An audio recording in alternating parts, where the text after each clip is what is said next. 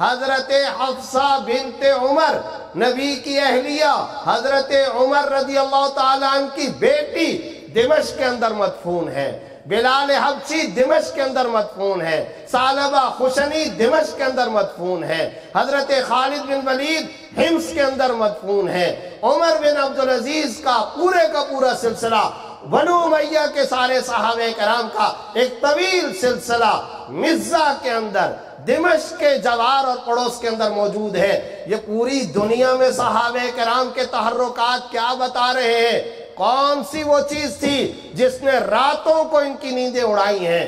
کون سی وہ چیز تھی جس نے قبیلہ چھڑوایا، جس نے اپنے علاقے چھڑوائے؟ کون سی وہ چیز تھی جس نے ان کے وطن ان سے چھڑوائے، جس نے ان کو دیار غیر میں جا کر کے کہاں اندلس ہے، کہاں غرناطہ ہے، کہاں الحمرہ ہے، حضرت عبداللہ بن رواحہ میں دیکھ کر کے عمان، اردن، آج بھی 4.5 گھنٹے کی فلائٹ ہے، زید بن حارثہ، جعفر طیار، عبداللہ بن رواحہ، اوس بن قاسم تاجکستان اور کازکستان کے اندر، ان سب صحابہ کو ایک ہی چیز، ایک ہی سرمایہ، ایک ہی اثاثہ ان کے پاس تھا اور ایک ہی مشن تھا، اور وہ مشن فکر نبوی، مزاج نبوت، نبوی کڑھن، نبوی احساس، جس نے صحابہ کو بھی، صحابیات کو بھی اپنے وطن میں نہیں رہنے دیا۔ پھر یہ تحرکات قائم ہوئے اور پوری دنیا کو اسلام کے زیر نگیں لا کر کے کھڑا کر دیا۔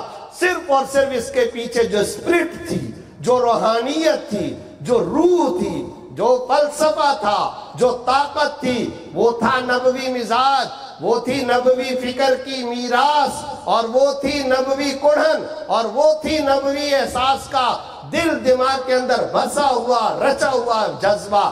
اس جذبے کو آج اہل علم کے اندر زندہ کرنے کی ضرورت ہے، اس جذبے کو پیدا کرنے کی ضرورت ہے۔ اس لیے بیانات ہوتے ہیں، تقاریر ہوتی ہے، اور ان بیانات میں کہا جاتا ہے کھانے کی سنت یہ ہے، ان میں کہا جاتا ہے رات کے وقت عبادت کی سنت یہ ہے، مگر خدا کرے یہ دل کا جذبہ ہمارے اندر پیدا ہو۔ شیخ الحدیث حضرت مولانا زکریا صاحب رحمۃ اللہ علیہ علماء کی ایک مرتبہ مجلس کے اندر بیٹھے ہیں، علماء میں سے کسی نے پوچھا حضرت میٹھا پہلے کھانا سنت ہے یا کرارا پہلے کھانا سنت ہے؟ بعض لوگ کہتے ہیں کھانا کھانے کے بعد میٹھا کھایا جائے اور یہ سنت ہے۔ حضرت سے پوچھا ان سے زیادہ کون حدیث کا ماہر اور شمائل کا ماہر، بخاری کے شارح؟ حضرت سر جھکائے نیچے بیٹھے۔ دوبارہ سوال ہوا، اب جب حضرت نے سر اٹھایا تو آنکھوں کے اندر آنسو تھے۔ فرمایا چھوڑو میٹھے اور کرارے کو، فقر و فاقہ کرنا سنت ہے، فاقے کرنا سنت ہے، رونا سنت ہے، یہ آنسو لانا یہ سنت ہے، یہ بے چینی یہ سنت ہے۔ اور آج ہمارے اہل علم و دانش سے بھی یہ چیز اٹھتی چلی جا رہی ہے۔ اس کے لیے میں اپنے طالب علم بھائیوں سے ایک درخواست کرتا ہوں، اور یہ وہ درخواست ہے، اساتذہ یا علماء نہیں، وہ مخاطب جو ہمارے طلبہ یہاں زیادہ نظر آ رہے ہیں، حضرت مولانا سید ابو الحسن علی میاں ندوی رحمۃ اللہ علیہ کی کتب کا مطالعہ فرمائیے۔ منصب نبوت اور اس کے عالی مقام حاملین، پڑھیے اس کو۔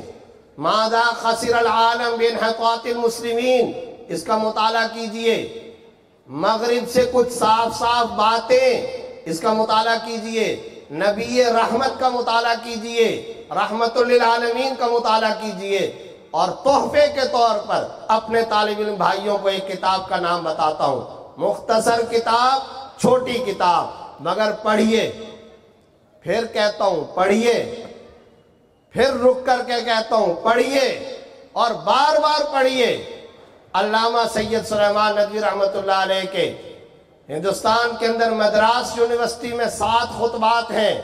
نبی اکرم سرور دو عالم صلی اللہ علیہ وسلم کا کاملیت کا پہلو، اکملیت کا پہلو، عملیت کا پہلو، تاریخیت کا پہلو، اور اس میں جو انہوں نے کمپٹیشن آف ریلیجس بیان کیا، اور اس میں رسول اللہ صلی اللہ علیہ وسلم کی جس انداز میں سیرت کو بیان کیا ہے، ایک ایک طالب علم کا فرض ہے اس کا مطالعہ کرے اور بار بار مطالعہ کرے۔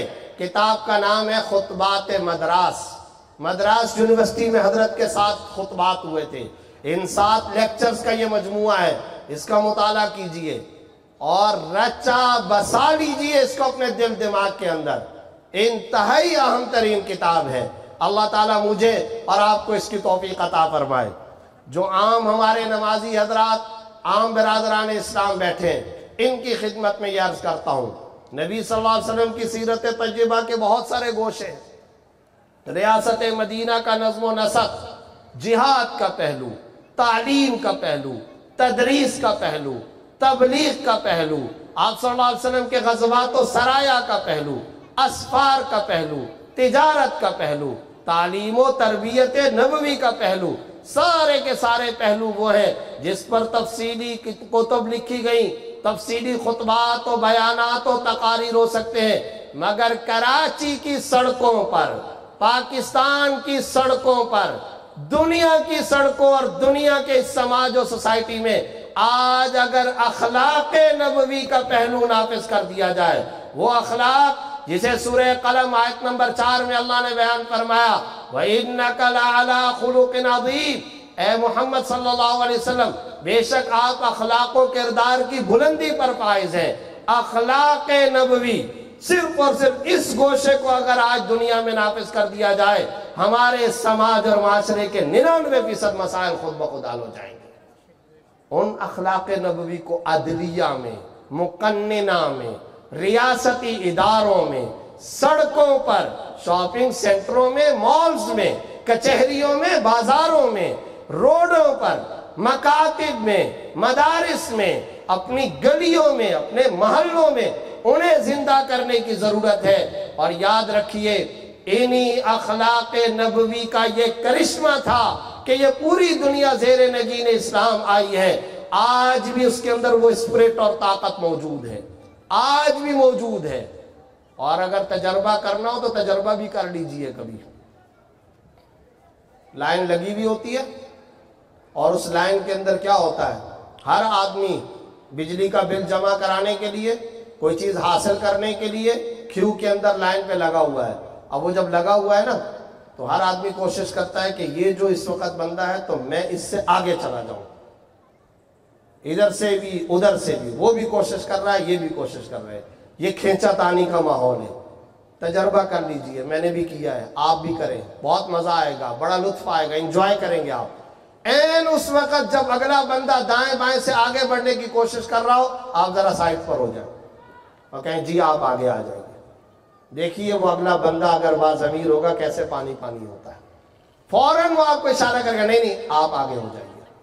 روڈ پر جا رہے ہیں نا، گاڑی ہے، آپ چلا رہے ہیں، وہ والا ساتھ والا بھی ہے، آپ کوشش کر رہے ہیں کہ میں آگے جاؤں، وہ کوشش کر رہے ہیں کہ میں آگے جاؤں، اور بڑبڑا بھی رہے ہیں اور شیشہ بند ہے، کوئی نہ کوئی گالم گلوچ بھی کر رہے ہیں۔ این اسی وقت میں رک جاؤ، رک جاؤ اور ایسے ہاتھ سے اشارہ کرو کہ آپ آگے جائیے، پھر ذرا دیکھیے کہ اس کا ریئیکشن کیا ہوتا ہے۔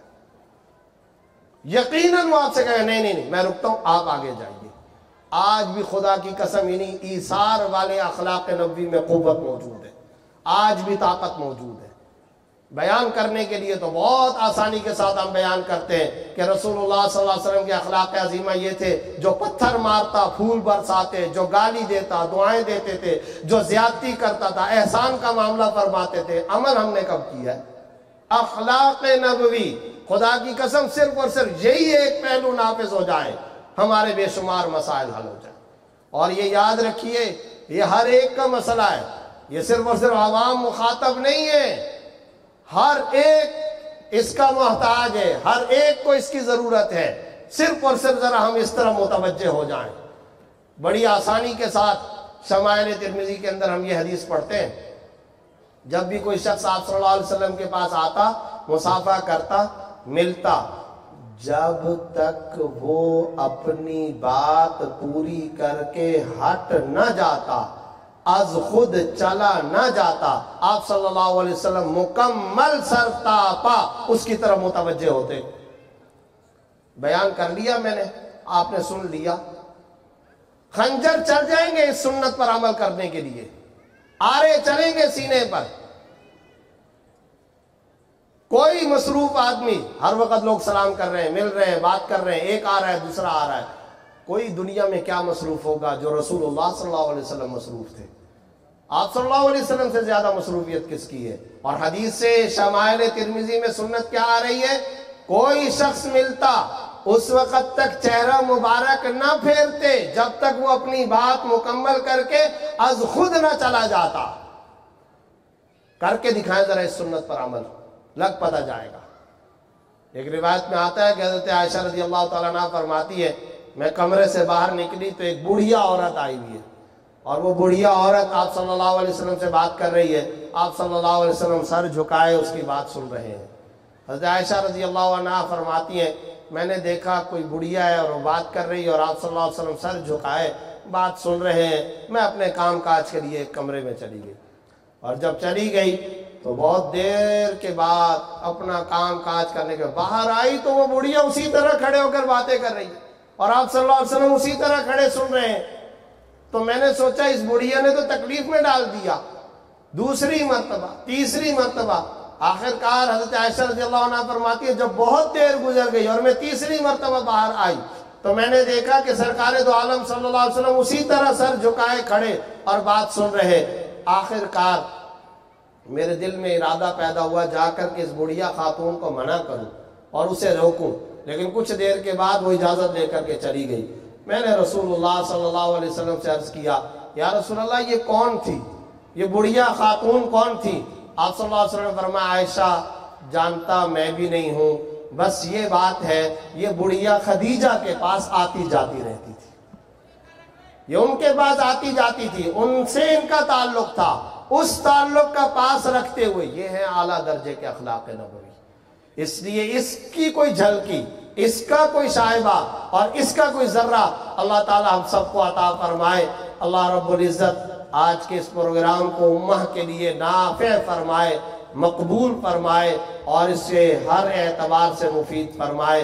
اللہ تعالی ہم سب کو سیرت طیبہ کے اس حقیقی فلسفے، اس حقیقی مؤثر پیغام کو اپنی زندگیوں میں رچانے بسانے اور پھر اس کے بعد دنیا میں عام کرنے کی توفیق عطا فرمائے. وآخر دعوانا ان الحمدللہ رب